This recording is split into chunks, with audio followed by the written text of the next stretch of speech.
to another episode of Let's Make a Theory less than a week before it's going to be proven right or wrong. Today, it's less than a day, actually. But we are going to answer some questions from Loki episode 3, including how are Loki and Sylvie going to get off Lamentis 1?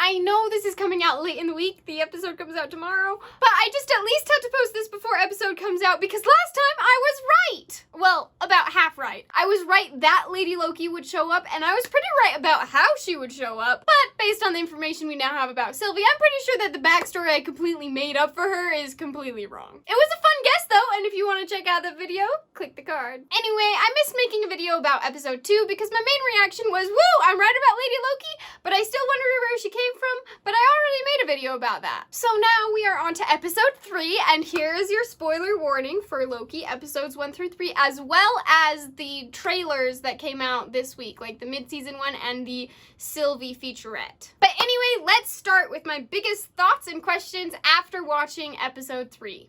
First of all, the episode starts with some music that is quite out of place for the show, but it really just adds to the mystery. It's a pop song called Demons by Hayley Kiyoko. And yes, for any other Disney Channel original movie stands out there, she is one of the people from Lemonade Mouth. Anyway, in the song, as many other people have pointed out, in the chorus where it says, "Please forgive me, I've got demons in my head," that's an obvious nod to Sylvie, who is currently in C20's head. But I also think that the song has a double meaning, since, as we find out later in the episode, it turns out the TVA agents weren't created by the TVA. That's ridiculous. They're all variants, just like us. They're all variants, including C20. And when Sylvie explains enchanting her to Loki, she specifically says that everything was clouded in her mind. Her mind was messed up, everything clouded. Her memories hadn't been wiped, she was just like locked out of them somehow. So it seems that the TVA might be considered demons in their own agents' heads. Along with that, I think that this song can help place where, or rather when, C20 is from. Sylvie said that she had to pull a memory from when she was just a regular person on Earth hundreds of years prior. But the memory where she's drinking a margarita clearly isn't from like hundreds of years ago, from like now. In fact, the song Demons was released in October of 2019. So I bet C20 is from like the same time as the majority of the MCU so far. And I bet that she became a variant sometime during the blip. This time discrepancy also points to the fact that it seems like there are two distinct flows of time in the multiverse. There's normal time, and then there's what I'd call like interdimensional time, which is like the time flow in the TVA or like in the quantum realm. Like Mobius said in the first episode, time passes differently in the TVA, but it still exists. So C20 has been in the TVA for hundreds of years, but she's originally from the 21st century. Moving on, another little detail I noticed after watching this episode is that in the credits, there's one clip that's right before it starts showing all the actors' names that has like pictures from the current episode. So I went back and found like that clip from the other episodes, and it changes each time. This won't give us any clues for later episodes, but I just noticed it this time and I thought it was neat. Probably the biggest question I ended the episode with, aside from how are they going to get off of Lamentis 1, was how did Sylvie survive so long with a life so differently from the sacred timeline? Sylvie didn't really tell us anything about her life in this episode, but it was pretty clear from how she reacted to Loki talking about his life that she led a very different life from the time she was born. My mother. What was she like? You'd think that the TVA would just like go and reset the timeline as soon as she was born and like adopted by different parents. I knew I was adopted. What? I told you. This made me think that maybe the TVA is still in the process of creating the sacred timeline. Like each time they go to a timeline to prune the variance activity, they're actually going to a separate universe to merge it into the sacred timeline. And we all know that means like they're deleting it, right? However, I noticed upon watching the mid-season trailers that Sylvie was actually apprehended by the TVA as a child. That's probably going to be in the next episode. And she did say in this episode that she spent her entire life running away from the TVA. How'd you get so powerful? paranoid? Oh, I guess it must have started when I spent my entire life running from the omniscient fascists you work for. In the trailers, we can see that she was a child when she was brought in by the TVA, but it's a child specifically and not a baby. And from this past episode, at least, I felt like it was when she was a baby that the timeline diverged, but it could be later on too as well, I guess. Speaking of the new trailers, in the Meet Sylvie featurette, there is a new quote by Sylvie, which I'm pretty sure is going to come from episode 4, and she says, The universe wants to break free, so it manifests chaos. Like me. This reminds me of something I actually said in a Discord chat after the first episode. Speaking of which, y'all should join my Discord, links in the description. Anyway, what I remember saying is, it kind of reminds me of entropy. Everything naturally moves from a state of order to disorder. Like, it's natural for there to be multiple timelines and a multiverse, and it takes constant interference from the TVA to retain the order. So it seems like when I said that, that was right, and the sacred timeline is a thing. It's been established, but the universe is trying to break free from it, and that's Sylvie's main motive is to help the universe break free. Now, we're finally to the biggest question of the episode. How on earth, or should I say, how on lamentis, are Sylvie and Loki gonna get off of lamentis 1?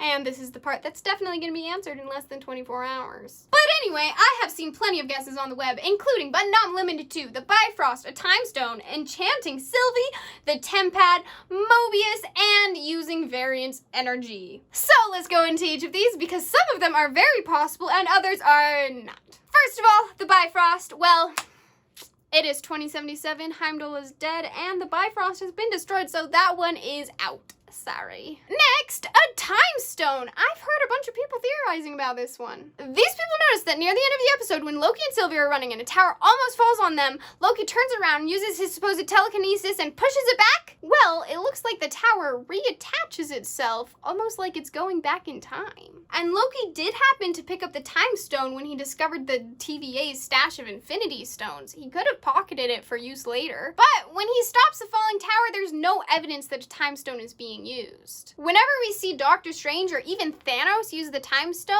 there's green energy rings that appear around their wrist. With Loki right here, there's not even so much of a green glow of the time stone itself.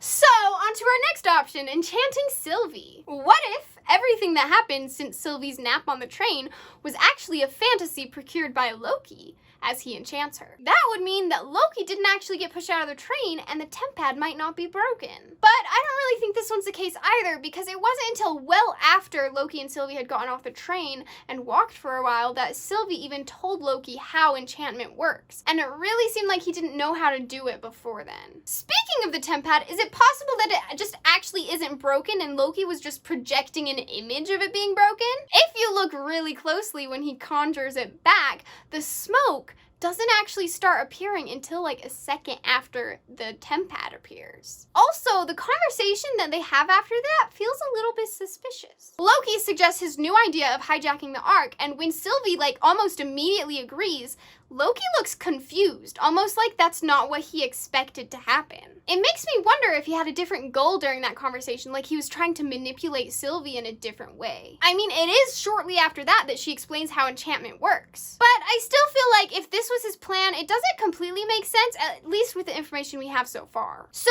another possibility is that Mobius just finds them. This is the possibility that the new trailer points to, because there are clips of Sylvie and Loki being taken back into the TVA. Mobius does know now that Sylvie's been hiding in apocalypses, so there's not really anywhere else that she and Loki could be. The problem is that there's like a bajillion apocalypses throughout the history of the universe. The only reason why they were able to find Sylvie in the first place was because she gave them a hint that narrowed it down to a 4-year window on one planet. So I find it highly unlikely that Mobius is going to try searching every apocalypse, because that's, well, way too time consuming, and it's not very likely that he'd be able to find them that way. However, the last option still involves Mobius coming to save them or arrest them. Loki and Sylvie just have to find a way to create enough variance energy for the TVA to be notified. But how on lamentis are they going to be able to create variance energy when the entire point of hiding in apocalypses was that they couldn't create variance energy. It's not like they can just hop on over to the next town to change the flow of time. The entire moon that they are on is going to be destroyed with everyone on it. They have to somehow contact someone off-world. Like, is there a communication tower somewhere? Does the moon have intergalactic email?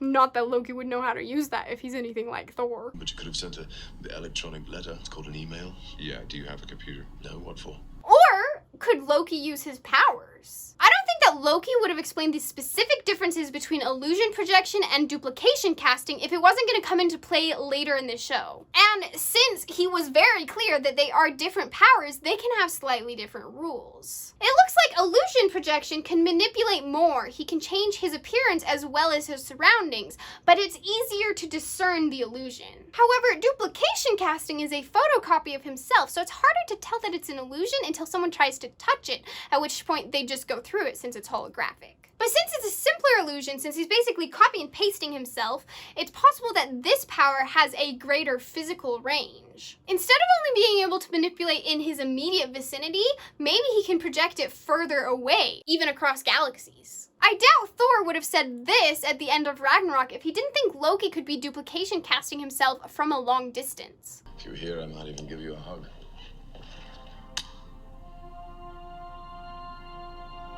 I'm here. It's even possible that Loki was doing this in this scene in the first Thor movie instead of sneaking in when Coulson leaves. So, if Loki uses his duplication casting to communicate with someone long distance, who will it be? As much as I'd love seeing a cameo from one of the Avengers, in 2077 they're all gonna be looking like Old Man Steve. Except for Thor, but still, I doubt we're gonna have a big time cameo in this show. Plus, at this point, Asgard has been destroyed, and I highly doubt that Loki knows where anyone he knows is at in 2077, or even if they're alive. He could contact Earth, but that might spoil what happens in the MCU in the next 50 years, so I doubt it. So, the most logical option would be for Loki to contact someone on the closest civilized planet to Lamentis 1. You know, other than Lamentis, if it's civilized, because if it is, they're probably having worse luck there. He could tell them that the Ark, which was probably heading there anyway, has been destroyed, and then they need help. Just notifying another planet about the apocalypse before it happens could very well change the flow of time. And then the TVA would show up, they'd find out Loki and Sylvie were the cause of the variance, and they would be apprehended. The thing that I like about this option is that it means that Loki and Sylvie are going back to the TVA on purpose. It might not be the best idea, but it's kind of their last resort to get saved, even if they're risking being pruned a few minutes later. But that also means they'd have time to plan before causing the variance energy and notifying the TVA, so this could be part of a larger plan to break free and then get to the timekeepers again. So this is definitely my favorite possibility about how they are going to get off of Lamentis 1. It may be because I just read Six of Crows, which also involves breaking into somewhere by becoming prisoners first, or it may be because I just also read the Gospel of Loki, which is Norse mythology Loki, but close enough. And in that book, Loki is depicted as being extremely smart, cunning, and devious. I think that Loki has to have been scheming this whole time, and it's a matter of time before he starts scheming along with Sylvie instead of, like, against her. Anyway, what do you think? Do you agree with me about how they're probably gonna get off of Lamentis 1, or do you have another idea? Let me know in the comments down below. Also, don't forget to check out some of my other videos. Up top is my last video about Lady Loki, and underneath that is a playlist of all of my Marvel-related videos. Leave a like if you enjoyed this video, and subscribe, which you can do by clicking right there, and I will see you next time for my next Loki video. Bye!